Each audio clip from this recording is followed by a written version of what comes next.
Ghana has become the first African country to enter into a landmark security and defence partnership with the European Union. Somebody shout power. Somebody shout power.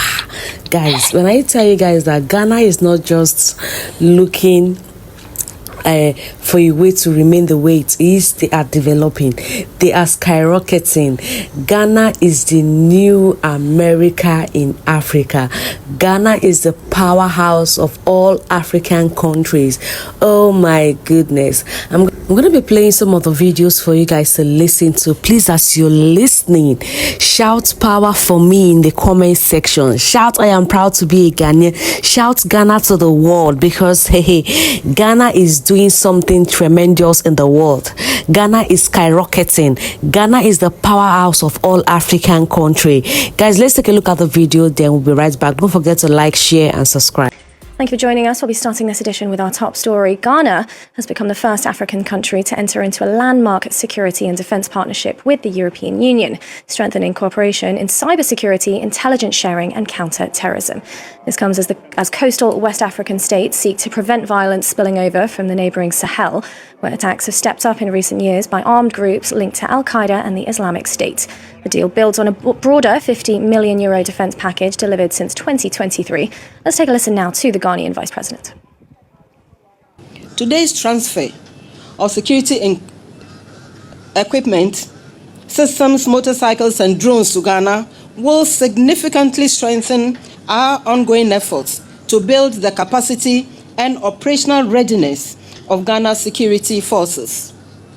It will also enhance Ghana's ability to respond to emerging threats and support our goal of promoting peace and stability. Well, our Ghana correspondent Justice Baidu was there at the signing in Accra. Here's what she had to say about it. This new agreement is the first of its kind that the European Union is entering into with an African country. It is also signing a similar pact with Iceland and Australia. This comes at a time when Ghana is seeking to prevent a spillover of increased attacks from jihadist groups that are backed by the Al-Qaeda and the Islamic State in the Sahelian region. The Sahel alone accounted for more than half of all terrorism-related deaths in the Global Terrorism Report released in March of 2026. Ghana and the European Union would, under this new agreement, be sharing intelligence that would enable military on both ends be able to combat crime and terror on land and on sea. This agreement built on an earlier €54 million pact that has been delivered since 2023. Under that arrangement, the European Union has delivered security items, including drones and armored vehicles that has helped Ghana's border security since then. Who is this lady and why am I so excited to be here? Not to be dramatic, but women are really running things this year. Ghana just became the first country in Africa to sign a security and defense partnership with the European Union, and I was there to witness it. From the energy to the culture and precision, you could feel that this wasn't just another event, it was history happening in real time. And the crazy part, Stay by Plan was selected as the only podcast in Ghana invited to witness this moment. Watching Her Excellency Kaja Kallas and Her Excellency Jane Nana Opoku-Agyeman lead this moment, yeah, women in power making decisions that shape entire regions. As the Vice President said, this occasion highlights the long-standing partnership between Ghana and the European Union. This partnership isn't just symbolic. It is the EU backing with real support through European peace facilities, including military equipment, civilian systems, and security resources to strengthen Ghana's capacity and regional stability. Honestly, just being in the room is something that I would not take for granted. This was women leading, countries aligning, and futures shifting. I love that for us. Okay, bye. Ghana has made history as the first African country to conclude a strategic security and defense agreement with the European Union. The deal places Ghana among a small group of EU security partners that includes the United Kingdom, Canada, Japan, and Norway. The agreement was signed in Accra by Ghana's Vice President, Professor Jane Nana Opoku-Agyeman, and Kaja Kallas, Vice President of the European Commission during her official visit. DW's Adra Tenkrama-Domina has more. The new security and defense partnership sets out a structured long-term framework for cooperation between Ghana and the European Union. It focuses on shared security challenges that continue to affect the region.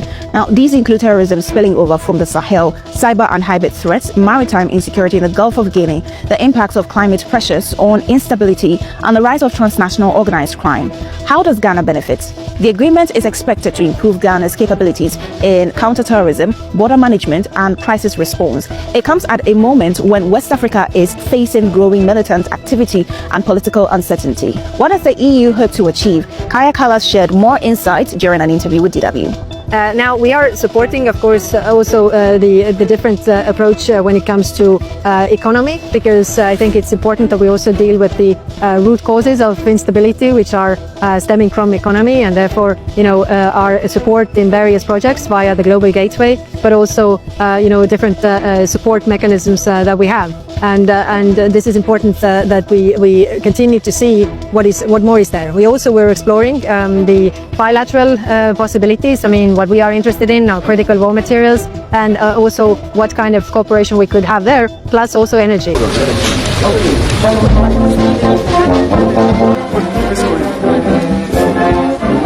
Hello.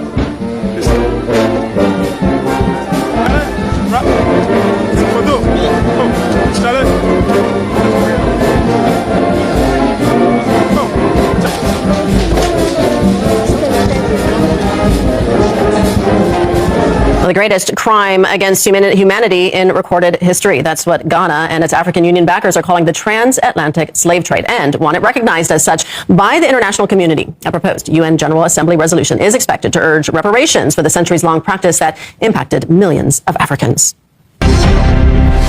All right, to discuss this now, I'm joined live by the Foreign Minister of Ghana, Samuel Okudzeto Ablakwa. Samuel, good to have you on the program with us. First off, what can you tell us about this upcoming motion at the UN and what it actually entails? Yeah, thank you very much. It's a pleasure to be on RT. The resolution President John Dramani Mahama will be tabling at the United Nations on the 25th of March. It's a consequential one. It seeks to declare the transatlantic slave trade as the gravest crime against humanity.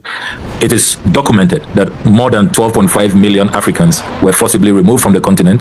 Some of them ended up in the Caribbean working in plantation farms under very dehumanizing conditions. Others ended up in the United States of America and Europe. They were trafficked as chattel, as property. They had no rights. They were tortured. They were stripped naked and just commodified. During the journey, it is now documented that more than 3 million Africans lost their lives, either tossed into the Atlantic Ocean or those who just decided to just commit suicide by diving into the ocean. Those who died in the plantations and during this very dehumanizing ordeal that they went through. It is important to emphasize that this atrocity has not been properly acknowledged. There are many countries and organizations that continue to live in denial. They do not want to accept their role. They do not want to take responsibility. And that is what this resolution seeks to achieve, to bring this to the international community's attention at the United Nations, the global public square, and to seek a genuine effort by the international community to address this, to compensate people of African descent and all Africans for this atrocious crime that took place. There are also millions of artifacts that were stolen. We are demanding that they are returned to the continent. We want restitution. And we are also demanding that those who live in denial must acknowledge their crimes, and we must all work together collectively, like we have done with other crimes. See how we have, very well addressed other crimes against humanity, and we've ensured that compensation has been paid, there's been acknowledgement, and that there is redress being sought. We have not seen that same approach, that same seriousness with the transatlantic slave trade. And we are not being confrontational. We are not seeking to, if you like, stir the hornet's nest. We are doing this in a very conciliatory manner. We want an acknowledgement of history. Ghana is just doing so well. They are acting as it should. They are portraying to Africa that this is what you guys are supposed to be doing, And the security bill that the Vice President of Ghana and the EU signed together, guys, what do you think about it? Do you think the EU can as well grant help Ghana in terms of, security and a lot of things, granting them ammunitions and many other things.